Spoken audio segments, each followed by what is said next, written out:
Tuhan Bapak Ibu saudara sekalian Kristo. Kita bersyukur sekali lagi kepada Tuhan untuk penyertaan Tuhan yang besar dalam kehidupan kita. Nah, pada saat hari ini Tuhan bisa memberikan kepada kita kesempatan kita bisa beribadah kepada Tuhan. Saya mungkin tidak bisa menghitung berapa kali kesempatan yang sudah Tuhan berikan bagi saya, dan juga mungkin saudara-saudara juga mungkin tidak bisa menghitung sudah berapa kali kesempatan yang sudah Tuhan berikan dalam kehidupan saudara sekalian. Sehingga pada saat detik ini kita masih bisa bangun dengan tubuh yang sehat. Amin. Sehat. Ya, kita bisa bangun dengan tubuh yang sehat. Kita bisa bertemu saudara-saudari kita. Kita masih bisa melihat kabut asap. Kita masih melihat sinar matahari walaupun tertutup kabut asap. Banyak orang yang berjuang dan bergumul untuk bisa bangun pagi-pagi. Mungkin Bapak Ibu ada ke rumah sakit, mereka hanya bisa terbaring lemah di atas kasur. Mereka ingin keluar, mereka ingin melihat cahaya, sulit karena mereka terbaring lemah dan sakit. Mungkin pada saat hari ini kita nggak tahu berapa ratus orang, mungkin berapa ribu orang yang saat ini sedang terbaring di rumah sakit. Mungkin juga ada yang berada di ruangan isolasi.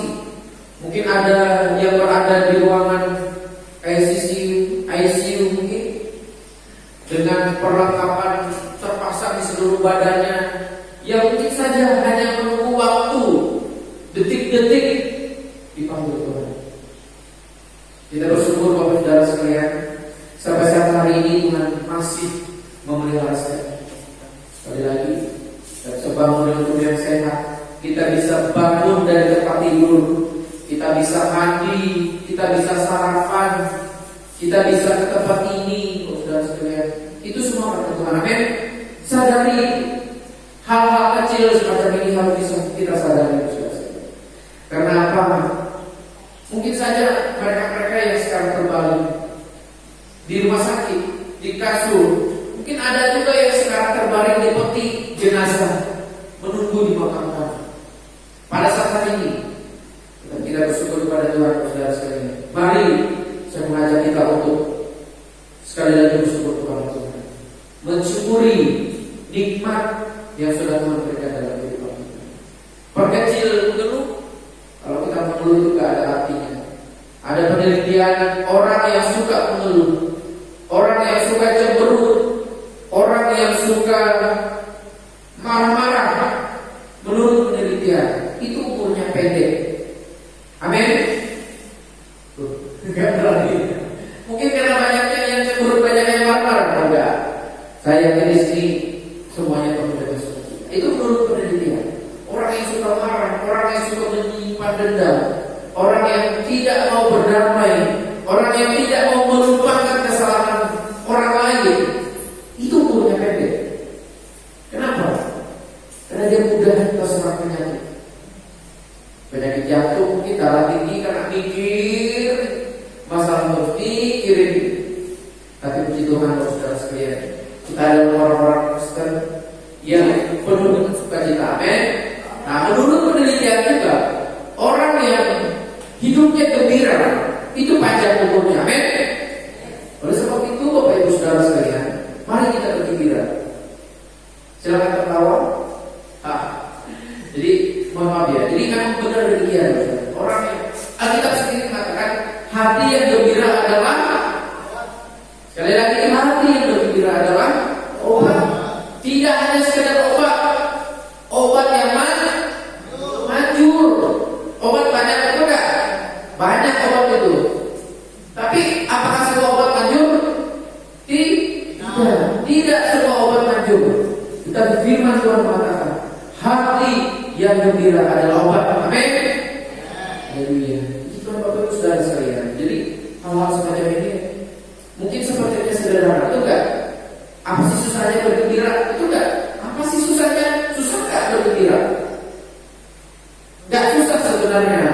Enggak seperti kita mau beli mobil, mau beli rumah mungkin, atau mau beli apa. Enggak. Hati yang bergembira itu sederhana saja kita lakukan, tapi sulit untuk kita praktekkan. Tetapi firman Tuhan sendiri mengatakan, kalau ingin berbahagia, kalau ingin panjang umur, milikilah hati yang demikian. Hati yang gembira adalah obat, tidak hanya sekedar obat, tetapi obat yang manjur. Bapak Ibu Saudara sekalian di situ. Ya mungkin saja saya maklumi, mungkin kita menghadapi masalah, mungkin saja kita diperhadapkan dengan pergumulan banyak hal, termasuk mungkin pergumulan ekonomi. Bapak Saudara sekalian, saya juga berada di tempat ini bukan berarti saya juga sudah mapan, bukan berarti saya sudah mandiri, atau mungkin saya sudah aman di dalam hal ekonomi. Tidak, Bapak Saudara sekalian. Kami pun sekeluarga pun juga masih bergumul dalam segala hal, baik itu ekonomi, baik itu kesehatan, termasuk juga kesehatan. Kami juga bergumul. Tetapi kami tidak mau berlarut-larut di dalam kesedihan.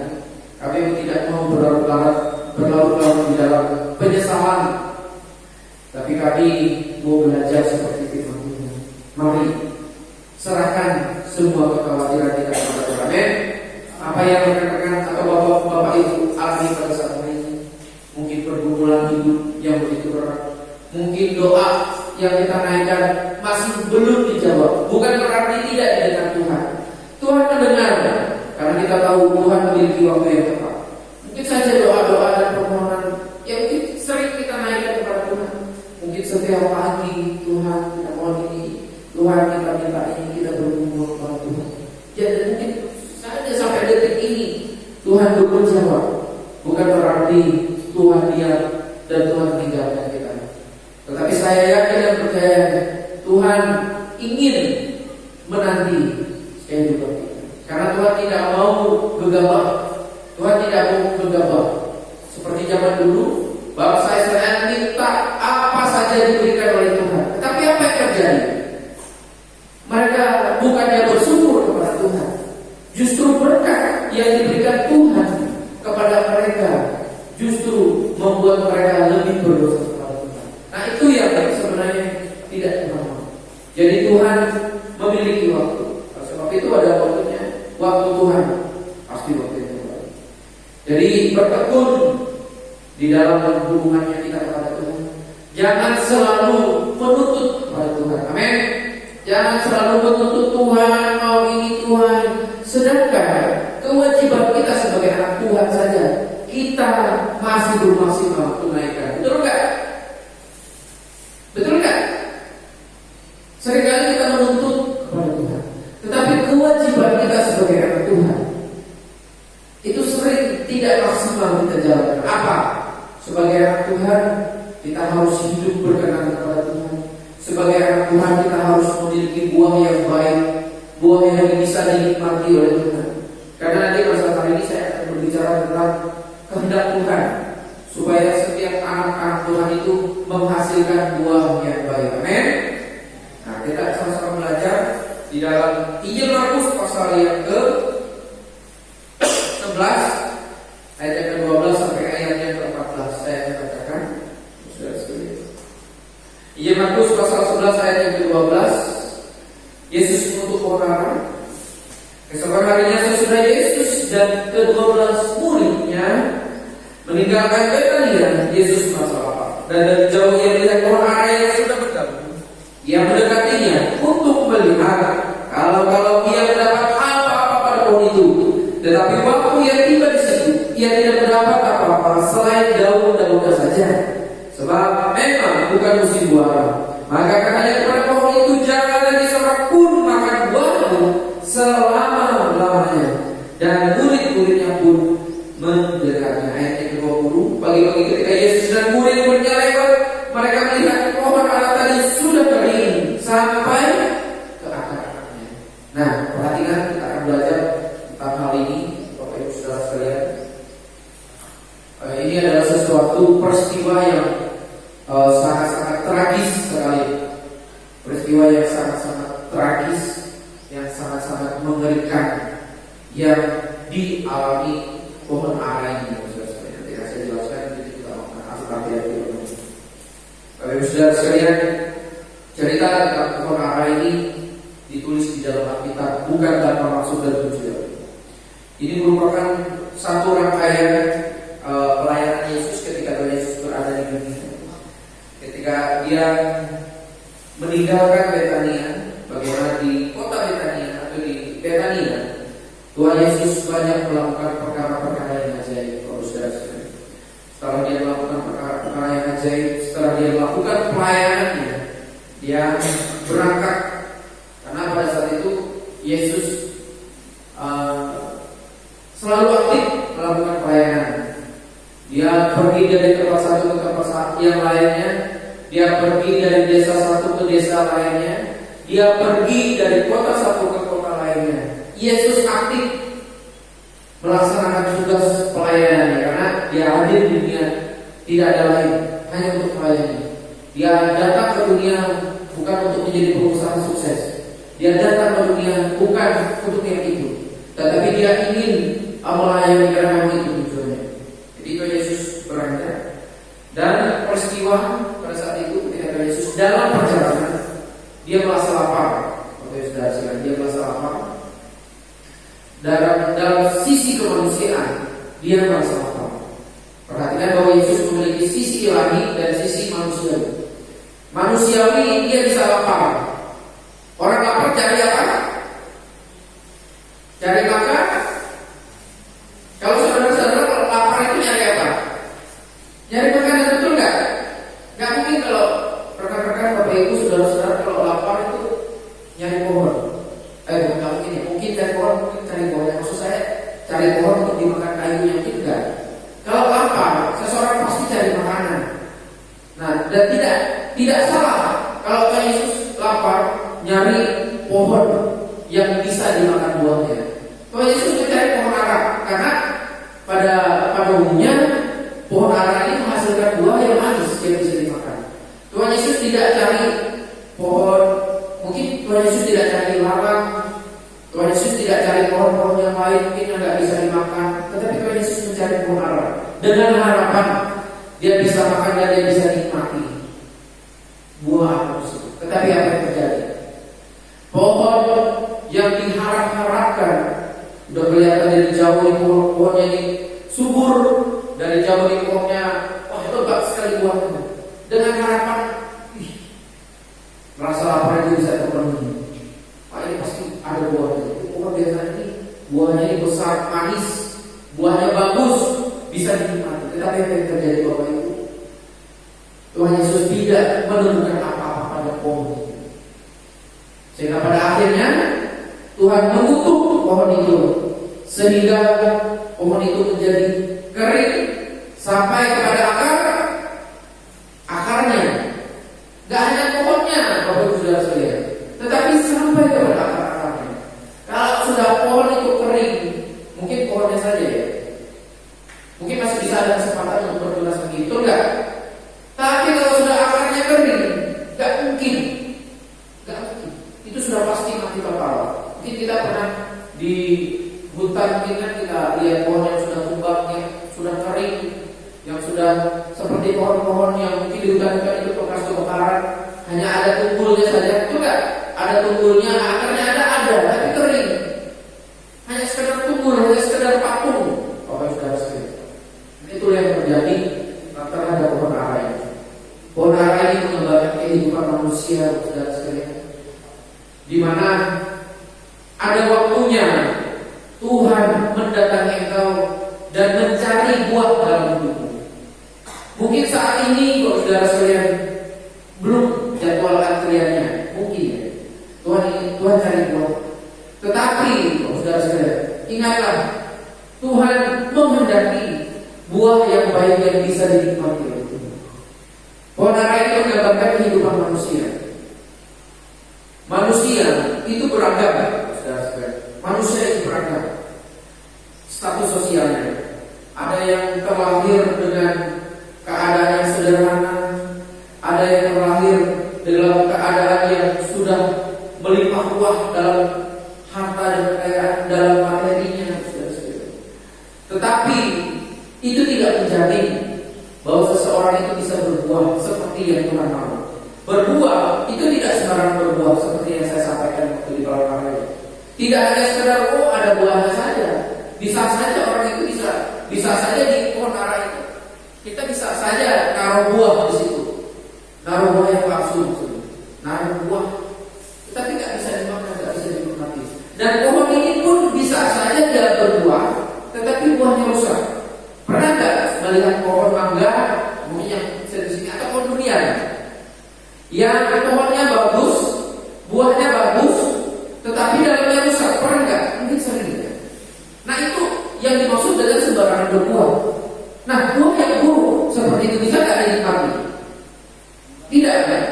Apalagi ada ulangnya, kita mungkin boro-boro kita nikmati, ada ulangnya itu gigi. Dan jadi seperti itu. Jadi Tuhan mau kehidupan kita menjadi kehidupan yang menghasilkan buah yang baik, yang bisa dinikmati oleh Tuhan. Minimal apa? Minimal mungkin buahnya kalau di dalam kita minimal 30, 60 dan sampai maksimal itu 100.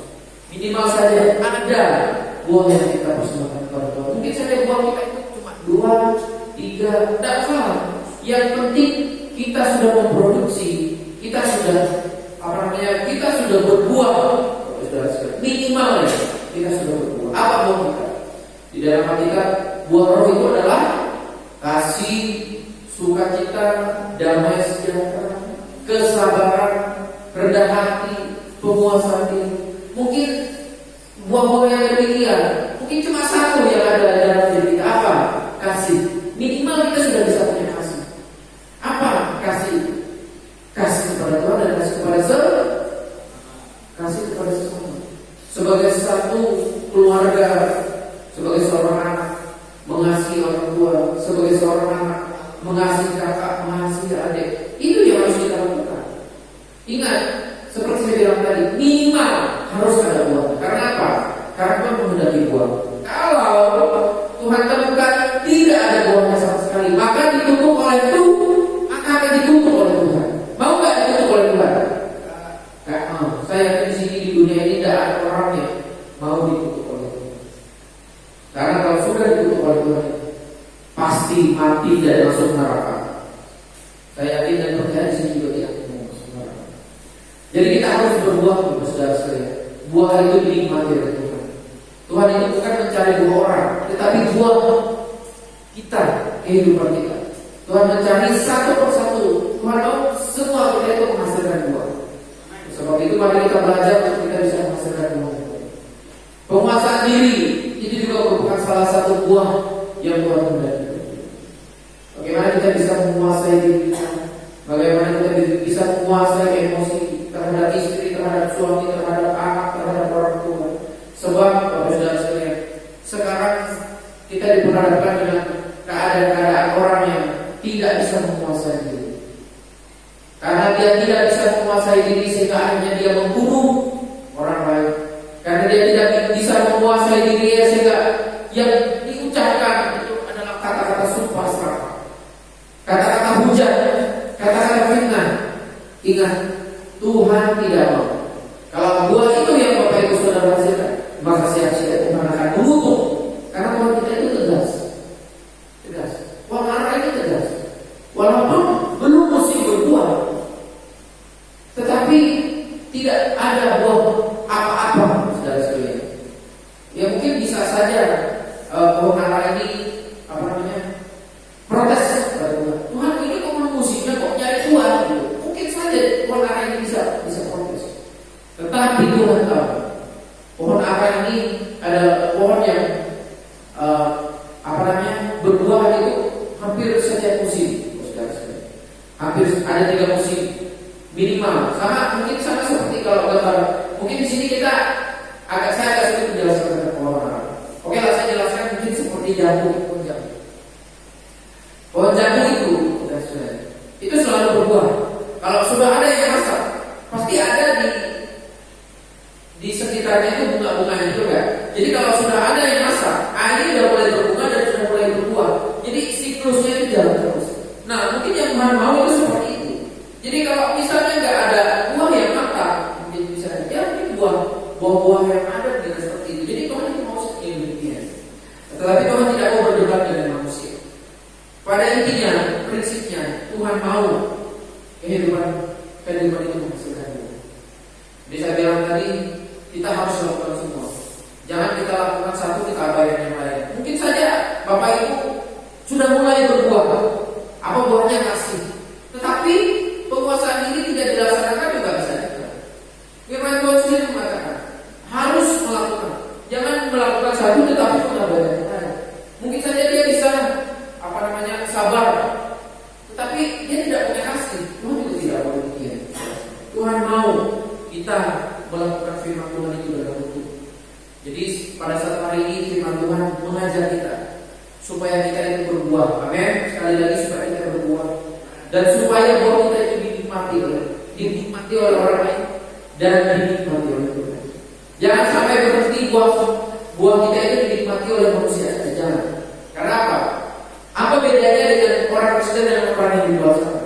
Hampir sama. Mereka bisa berbuah, mereka bisa berbuat baik. Saudara-saudara. Tetapi perhatikan, banyak orang di dunia ini berbuat baik dengan cara yang salah. Banyak orang yang berbuat baik dengan cara yang salah. Contohnya, ada seorang yang dermawan, dia suka bersedekah, tetapi hasilnya dari korupsi. Betul apa enggak? Ya enggak lah. Benar apa enggak? Enggak. Tuhan tidak mau kita menjadi seorang penipu. Kita bisa menipu manusia, tetapi kita tidak bisa menipu Tuhan. Kamu bisa saja berbuat baik dengan manusia. Mantap ini, luar biasa. Tetapi apa kata Tuhan?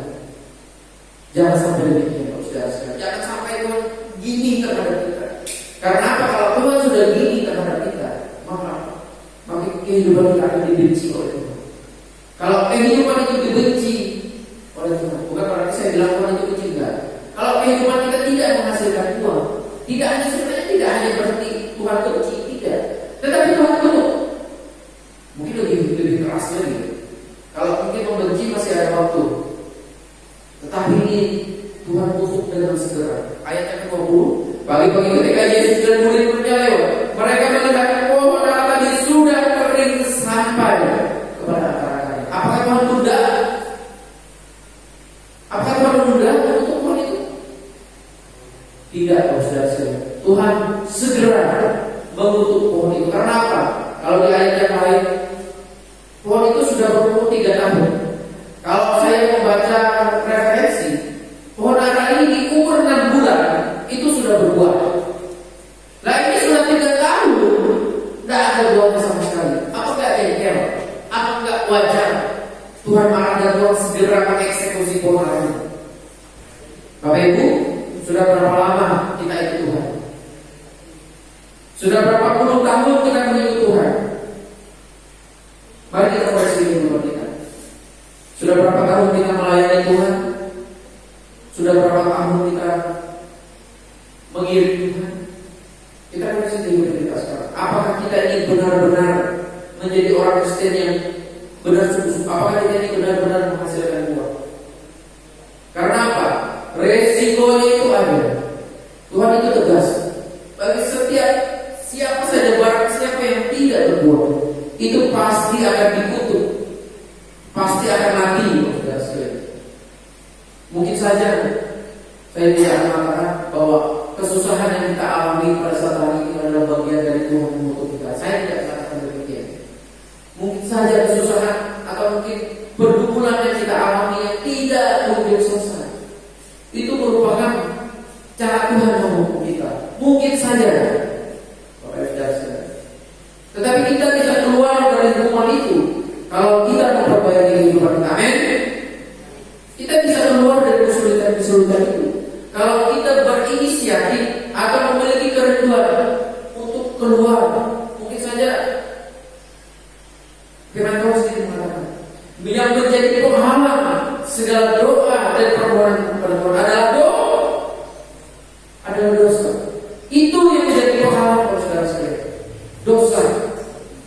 Apa dosa itu? Banyak, saudara-saudara. Dosa itu jangan Bapak Ibu berpikir membunuh orang itu dosa. Itu dosa. Dosa itu banyak. Kalau kita tidak menguasai diri, kalau kita tidak mengasihi, kalau kita tidak melakukan firman Tuhan, kalau kita tidak adil, kalau kita tidak bijaksana, kalau kita tidak hidup baik, itu juga merupakan salah satu konsekuensi dari Tuhan. Mari kita sama-sama belajar. Saya yakin dan percaya Tuhan pasti akan memulihkan kehidupan kita. Amin. Tuhan punya waktu. Tuhan punya waktu. Dan ingat, Tuhan juga tidak mau main-main dengan waktu. Perhatikan.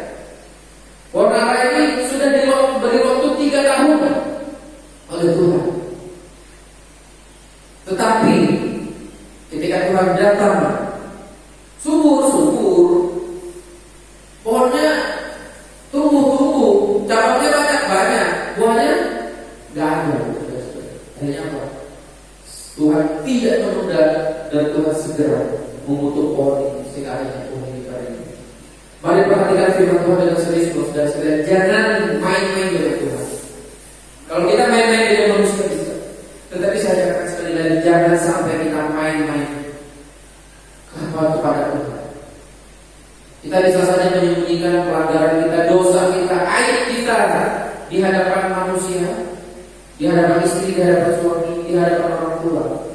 Tetapi kalau saudara-saudara perhatikan, kita tidak bisa menyembunyikan itu di hadapan Tuhan.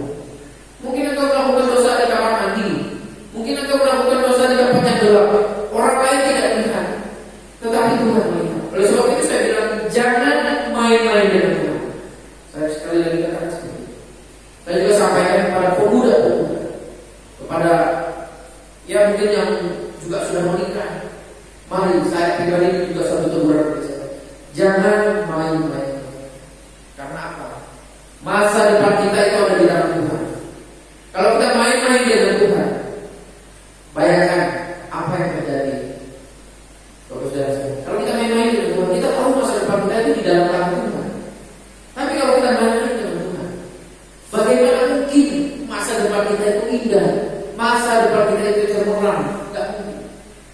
Tetapi sebaliknya, kalau kita itu hidup benar di hadapan Tuhan, maka masa depan yang kita imani itu akan kita alami dalam kehidupan kita. Amin.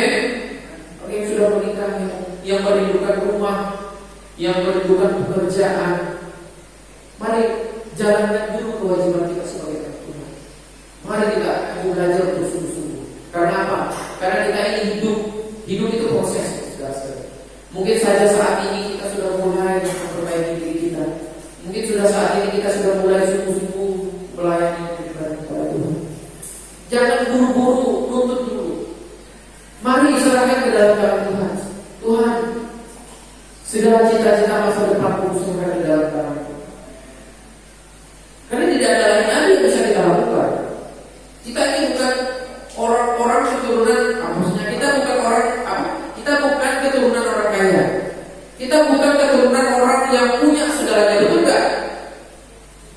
Kita tidak munafik, saudara sekalian. Kita butuh materi. Kita butuh uang untuk penghidupan kita. Kita butuh beli beras. Kita butuh beli untuk bayar cicilan. Kita butuh sejahtera. Kita butuh biaya untuk menyekolahkan anak kita. Kita mau menyekolahkan anak kita di sekolah yang baik.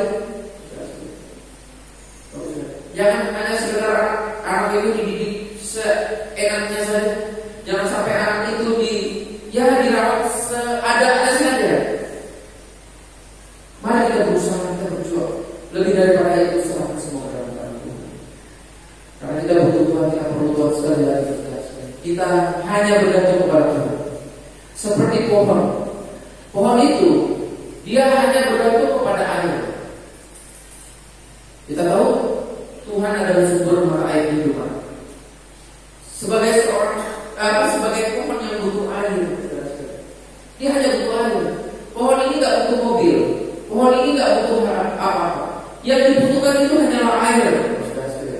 Yang dibutuhkan itu adalah, kalau air itu sudah dijauhkan, kalau Tuhan perintah jangan turun hujan, mau buat apa? Kalau Tuhan sudah tutup, jangan turun hujan. Jangan kasih setetes air pun kepada pohon lain. Apa yang terjadi? Walaupun tidak ditutup, tetap akan mati. Begitu juga dengan kehidupan kita. Kalau Tuhan sudah tutup pintu berkat itu,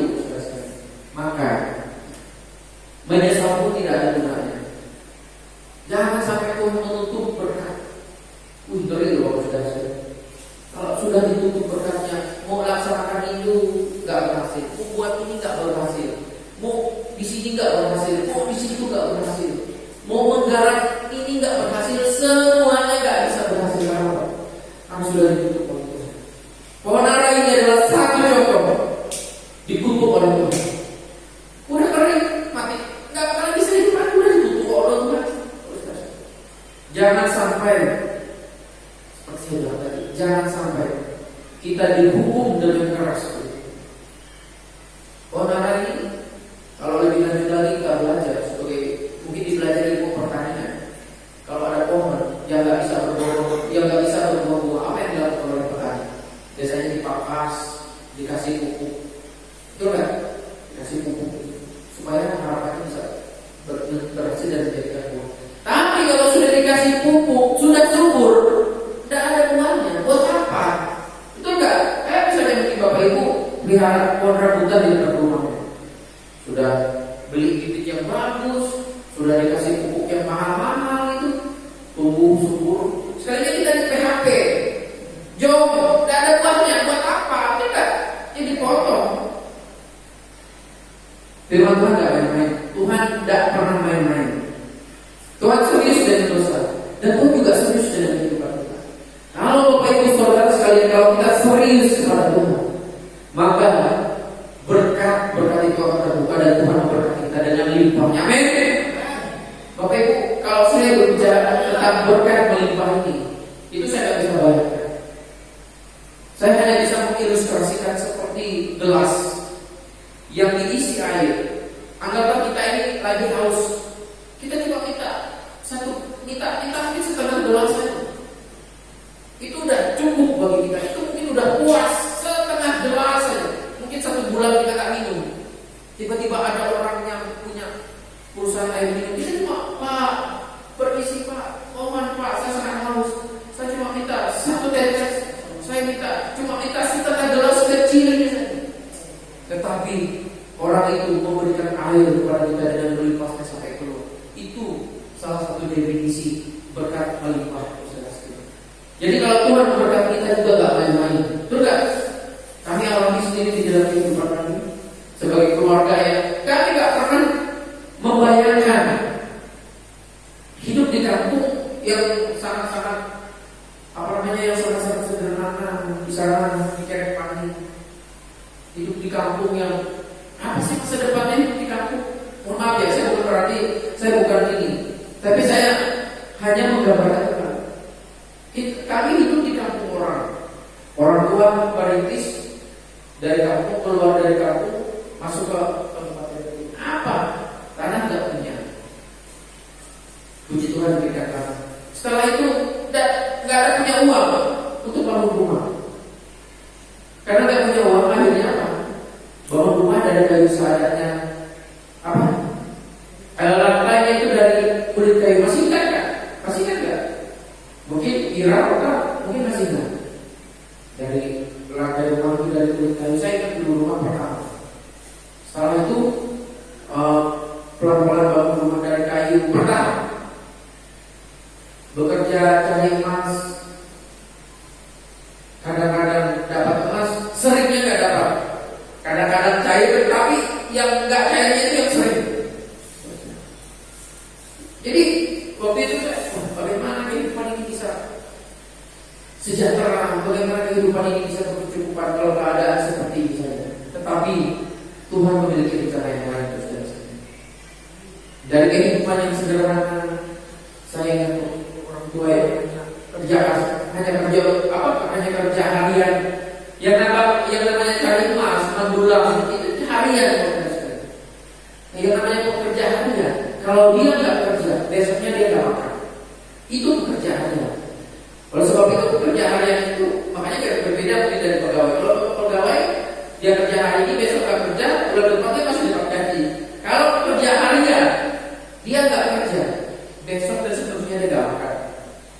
Itu yang kami alami saudara sekalian.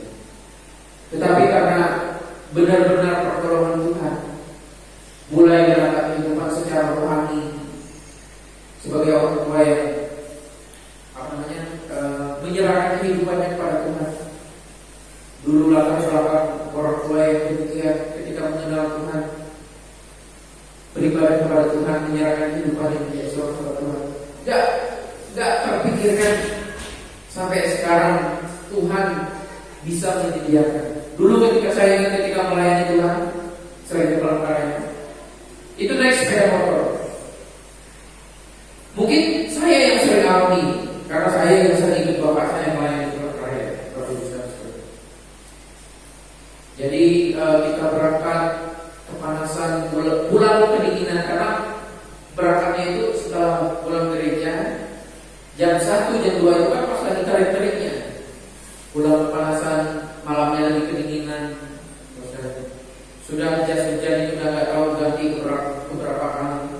Tapi saya ingat perkataan orang tua,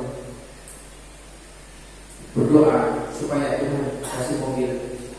Coba bayangkan pekerja harian, cuma kerjanya cari emas. Oh saudara-saudara, cuma bisa bertani. Kok bisa sampai sekarang ya? Tetapi yang saya sadari sampai saat ini, itu bukan karena usaha manusia. Seperti saya bilang tadi, itu karena Tuhan membuka pintu itu. Tuhan tidak hanya kasih mobil, saudara. Tuhan kasih rumah. Tuhan kasih rumah di paling Tuhan kasih rumah di Palangkaraya. Secara manusia kami tidak bisa menyelami pekerjaan yang besar. Tetapi kuncinya, saudara sekalian, kuncinya, saya seringkali juga katakan kepada adik-adik saya, mari teladani orang tua yang sungguh-sungguh kepada Tuhan. Mari teladani sungguh-sungguh beribadah kepada Tuhan, menjauhkan diri dari segala pelanggaran-pelanggaran dan dosa-dosa. Cuma itu aja, nggak ada yang lain. Berat enggak berat. Yang berat itu niatnya. Teladani, lihat orang tua itu. Apakah orang tua itu berbuat yang tidak berkenan di hadapan Tuhan? Apakah orang tua ini mungkin mabuk-mabukan, mungkin apa dan lain sebagainya, saya tidak bisa bicara. Lihatlah dan teladani yang baiknya. Saya tidak membicarakan bahwa orang tua kita itu sudah sempurna, enggak. Teladani yang baik. Jadi orang yang dekat dengan Tuhan, orang yang setia beribadah kepada Tuhan, orang yang memperhatikan kehidupan kerohaniannya, diberkati.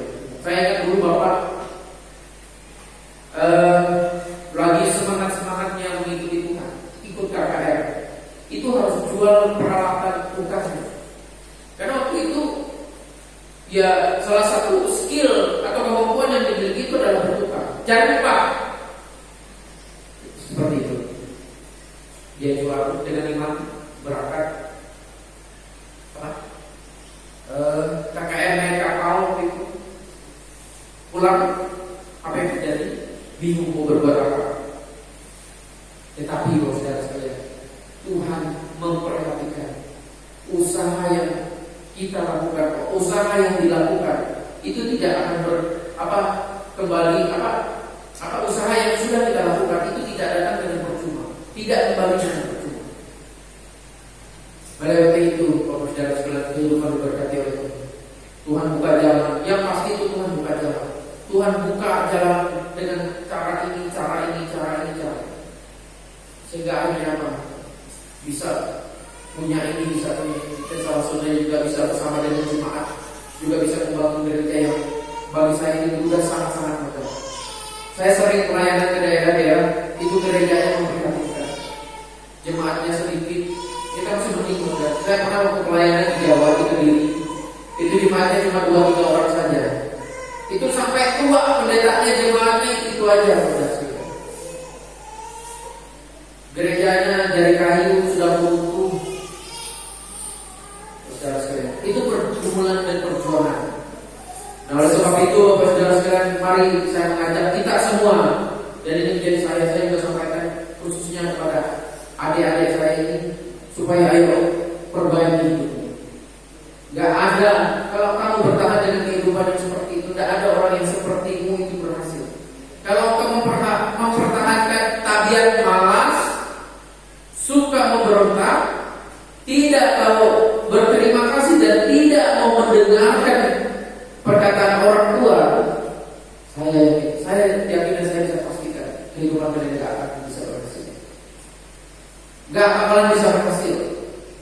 Kalau orang tua sudah bilang ini, mungkin jangan jangan ini. Saya nggak perlu sebutkan satu-satu.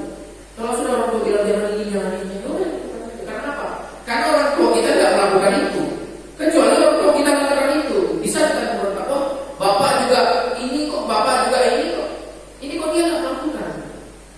Jadi seperti itu. Supaya apa? Supaya kita juga bisa kecipratan berkatnya. Amin. Amin. Mau gak diberkati? Jangan kumi-kumi. Ini pengalaman, Bapak Ibu Saudara sekalian. Ini pengalaman. Kalau Bapak itu kita tahu Bapak Gembala ini adalah seorang yang tegas. Jam ibadah, pelayanan itu selalu menjadi prioritas.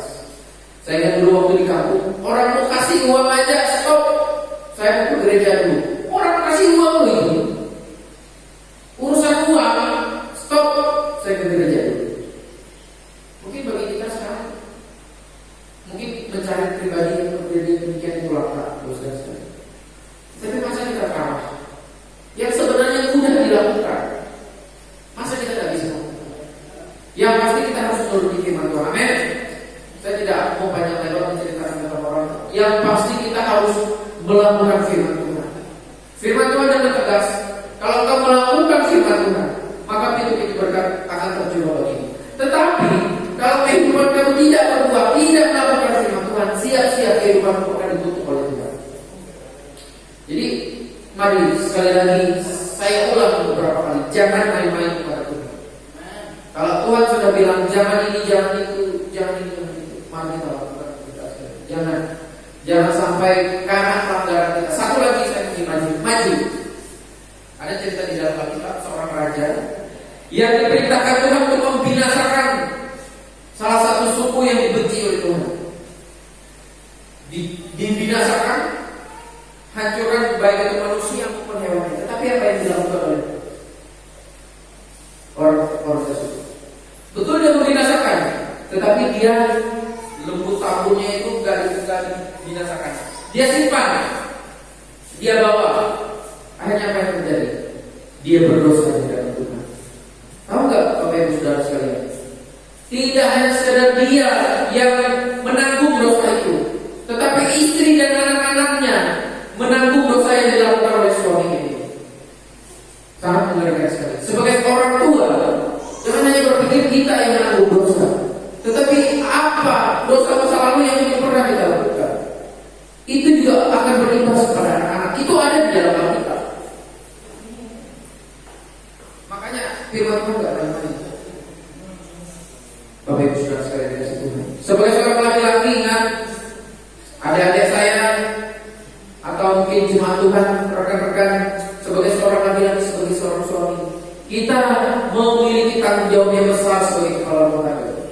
Kalau kita salah melangkah, bukan hanya sekedar kita yang melarang miskin telanjang firman Tuhan, tetapi anak istri kita itu juga akan berdampak. Mungkin kita bilang, oh, Pak Polisi, penjarakan aku saja karena aku yang berdosa. Betul, mungkin kita bisa dipenjara, anak istri kita bebas, tetapi kita tidak bisa bebas dari hukuman Tuhan. Makanya saya bilang sama adik-adik saya, atau saya bilang kepada anak jangan pernah main-main dengan Tuhan. Kalau kita melakukan pelanggaran yang tidak pernah selesai dengan Tuhan, maka dampak dari dosa yang dilakukan itu, dampak dari dosa itu adalah hukuman. Hukuman itu tidak hanya sekedar kita yang menanggung, tetapi istri dan anak-anak kita juga akan menanggung. Oleh sebab itu, orang kita sekali lagi jangan pernah main-main di hadapan Tuhan. Kita nggak bisa kompromi dengan Tuhan. Kita nggak bisa, oh Tuhan, nego. Betul, saya sudah berdosa, saya sudah kedapatan berbuat dosa. Tuhan, hukum saya saja, jangan istri, jangan anak. Nggak bisa. Itu udah terjadi di dalam Alkitab. Kalau sudah seorang suami melakukan pelanggaran yang berat di mata Tuhan, maka istri dan anak-anak itu akan mendapat konsekuensi. Padahal mereka nggak bersalah, mereka nggak tahu apa-apa, mereka aja masih bayi misalnya, masih anak kecil, nggak berbuat apa-apa, tetapi mereka menanggung dosa yang dilakukan oleh Tuhan. Itu sangat-sangat mengerikan sekali, Bapak Ibu Saudara. Saya tahu, kalau saya sudah memikirkan firman Tuhan, jangan sampai itu. Kalau berikan saya kemampuan.